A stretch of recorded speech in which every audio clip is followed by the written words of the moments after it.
এখানে আমরা রাত্রেবেলা যখন বাইক নিয়ে আসি তখন দেখা গেছে এই ঝোপঝাড় জঙ্গল থেকে শিয়াল, কুকুর, বাঘ বিভিন্ন সময় বিভিন্ন গাড়ির সামনে সম্মুখীন হয়, তখন আমরা অ্যাক্সিডেন্টের সম্মুখীন হই। সাচ্চু ভাইকে আমার পক্ষ থেকে অনেক শুভেচ্ছা এবং অভিনন্দন জানাচ্ছি।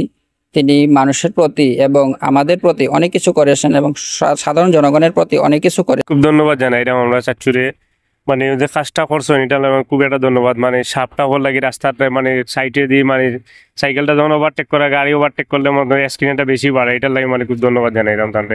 বা আমাদের দেশে যারা সমাজসেবক আছে ওনারা যদি করে তাহলে একটি সুন্দর বাংলাদেশ হবে।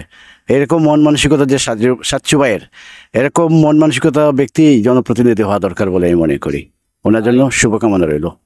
পরিবেশটা সুন্দর ওর, রাস্তাঘাট পরিষ্কার ওর, সাচ্চু ভাইরে অনেক অনেক ধন্যবাদ। তো দেখা গেছে যে অনেক রাস্তার সাইডে অনেক জঙ্গল থাকার কারণে অনেক সময় রাস্তাঘাটে আওয়া যাওয়ার সময় আমাদের অনেক ব্যাঘাত সৃষ্টি হয়। দেখা গেলো সাইকেল চলতে অবস্থায় একটা ছাগল পার হয়, কুকুর পার হয়, যখন দেখা গেল কন্ট্রোল না করার পরে অ্যাক্সিডেন্টের সম্মুখীন হওয়ার বেশি সমস্যা। যার কারণে আমি বলতে চাইছি আমাদের সাচ্চু ভাই এই যে উদ্যোগটা নিচ্ছে, আসলে আমরা অনেক অনেক ধন্যবাদ জানাচ্ছি। কারণ কিন্তু পর্তুগাল প্রবাসী সাচ্চু ভাই কাজ করাইতে অসংখ্য ধন্যবাদ তানকে। কিন্তু বাগানের জন্য কাজ করতেছে, শ্রমিকের জন্য কাজ করতেছে।